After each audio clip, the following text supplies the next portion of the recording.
पाए। एक नजम सेठी जी का, पाकिस्तान के पत्रकार का एक बयान है, इसका आगे वाला वो जरा सुनवा दीजिए।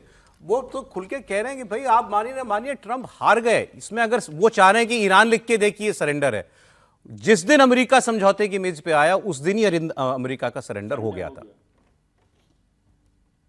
डोनाल्ड ट्रंप हार गया है ये जंग, ईरान ये जंग जीत गया है, और ये जो डील होने जा रही है इसके लफ्ज़ सरेंडर का इस्तेमाल किया जा रहा है जी। कि वो डोनाल्ड ट्रंप है सरेंडर्ड, और डोनाल्ड ट्रंप के लिए ये तो मौत है सियासी तौर पे, ये कहा जा रहा है। अच्छा। कि इस दलदल से कैसे निकलेगा वो। डील करता है तो गाली पड़ती है कि आप तो छोड़ के आ गए, ईरान जीत गया है, और डील नहीं करता और जंग करता है तो जंग में भी हार जाएगा, पहले भी हारा है आगे भी हार जाएगा, तो ना इधर का रहा ना उधर का रहा, तो इसको तो बहुत तकलीफ हो रही है।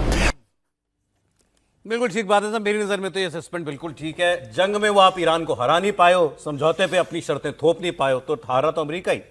निश्चित रूप से मुझे लगता है कि ट्रंप का ये जो व्यवहार है, एक बिगड़ेल, एक अहंकारी, एक जिद्दी नेता के रूप में जो उन्होंने व्यवहार किया, वो पूरी दुनिया को संकट में डाला है। अमेरिका के साथ तो ठीक है, जो होगा होगा, वो लड़ते रहेंगे, लेकिन पूरी दुनिया जिस तरीके से इस समय स्टेट ऑफ हॉर्मुज़ के कारण संकट से गुजर रही है, भारत को जो संकट गुजरना पड़ रहा है, अब वक्त आ गया है कि ट्रंप के खिलाफ मुझे लगता है पूरी दुनिया के बड़े नेताओं को बयान देना चाहिए, इकट्ठा होना चाहिए कि ट्रंप की मूर्खतापूर्ण जो व्यवहार है ईरान को लेकर, उसके कारण पूरी दुनिया को जिस तरीके से उन्होंने बंधक बनाने का काम किया है।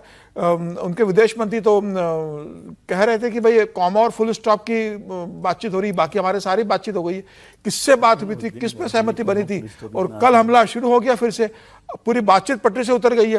कौन किससे बात कर रहा है? ईरान कहीं नहीं कह रहा है कि हमारी कोई बात हुई, और इन 4 मुद्दों पर हम सहमत है, इन 3 मुद्दों पर हमारी बातचीत जारी है। एक भी मुद्दे पर ईरान ने सार्वजनिक सहमति जारी नहीं की। अमेरिका कहता रहा कि बातचीत हो रही है और लास्ट स्टेज हमारी बातचीत होने वाली है। तो आप कतर को शामिल करते हो, आप पाकिस्तान को शामिल करते हो, तेहरान में तमाम दुनिया के नेता जाके बात कर रहे हैं, उसके बाद फिर से हमला शुरू हो जाता है। अब मुझे लग रहा है कि बातचीत फिलहाल कोई उनके बीच पूरी तरीके से बिगड़ गई है और फिर यह युद्ध के इसमें चला गया। लेकिन इसका असर अगर ये चलता रहा 7 दिन, स्टेट ऑफ हॉर्मुज़ फिर बंद हो गया, फिर वहां से जहाज की आवाजाही बंद हो जाएगी, तो भारत पे इसका क्या असर होगा, दुनिया पे क्या असर होगा। और ईरान जो कह रहा था कि मैं टोल टैक्स वसूल करूंगा, अगर वो फिर अड़ गया कि मैं किसी भी हालत में बिना टोल टैक्स से नहीं दूंगा, तो क्या होगा। मुझे लगता है कि बड़ी संकट ट्रंप ने दुनिया के लिए खड़ा कर दिया है। यह सिर्फ अमेरिका की बात नहीं है, पूरी दुनिया के लिए एक संकट है।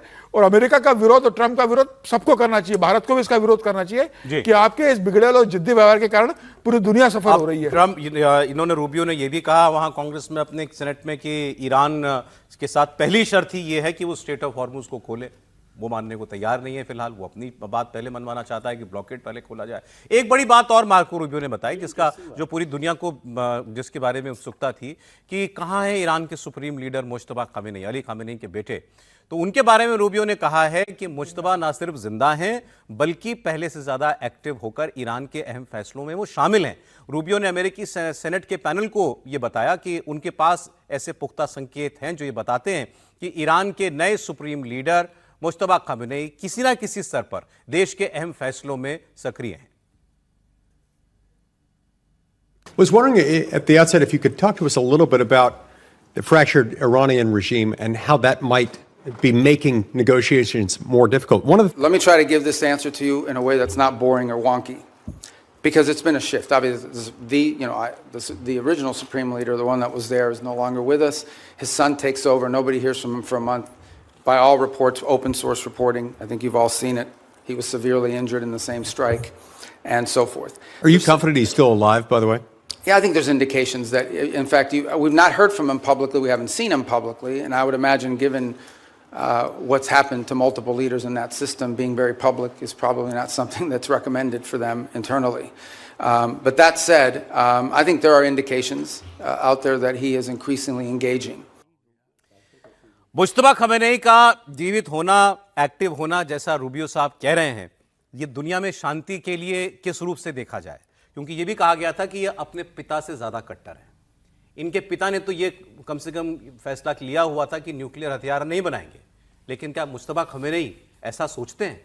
जिनके पिता की हत्या हो गई, उनके परिवार में और लोगों की हत्या अमेरिका ने की, वो इस वक्त कैसे उसके साथ नेगोशिएशन के बारे में बातचीत करते होंगे, फैसले लेते होंगे? और इसी बीच एक पूर्व CIA अधिकारी ने एक बड़ी अहम बात कही है। अब ये दावा है, इसकी कोई सच्चाई है कि नहीं ये नहीं कहा जा सकता, लेकिन मैंने इनके बारे में थोड़ा पढ़ा तो पता चला कि एक वेल कनेक्टेड, वेल नेटवर्क्ड आदमी हैं और एक सीनियर पोजीशन पर CIA के अंदर रहे हैं। इन्होंने तो ये दावा किया कि पाकिस्तान ने अमेरिका को ये साफ साफ बता दिया था कि अगर आपने ईरान के साथ इज्जत के साथ समझौता नहीं किया तो वो धमकी ये दे रहा है कि फिर मैं एक न्यूक्लियर डेमोन्स्ट्रेशन करूंगा। मतलब आप खुद समझ लें इसका क्या हो सकता है, सुनिए। There was a message that the Pakistani foreign minister delivered directly to Marco Rubio on Friday. And it was basically the possibility that Iran will do a demonstration with a nuclear weapon. Now, does that mean it is a nuclear weapon developed by Iran, or does it mean it's a nuclear weapon that was given to Iran by, say, Pakistan or North Korea? भाई Iran के पास 60% तक का enriched uranium है। अब 60 तक का है या उससे ज़्यादा का है, और जैसे ये बात कह रहे थे कि भाई उसका अपना भी हथियार है या कहीं से उसके पास और भी लिया हुआ है किसी का, कौन जाने। तो वो तो कह रहे हैं कि इस हद तक बात बढ़ गई थी। नहीं देखिए, मतलब जिस तरह के हालात थे उसमें ये निश्चित तौर पर, लेकिन मुझे नहीं लगता कि जैसी बर्बादी ईरान की हुई उसके बाद अगर ज़रा सी भी क्षमता रही होती तो छोटा मोटा कोई उदाहरण तो आता। उनका जो जहाज न्यूक्लियर का, उनका कोई जो जहाज पहुंचा था अमेरिका का, जिसके वो कमोड सीट चोक हो गई थी, तो वहां कुछ होता, इजराइल में कहीं कुछ होता, कुछ तो होता। ये नहीं माना जा सकता है कि जहां वो लोग खड़े थे उनका सुप्रीम रिलीजियस लीडर मार दिया गया।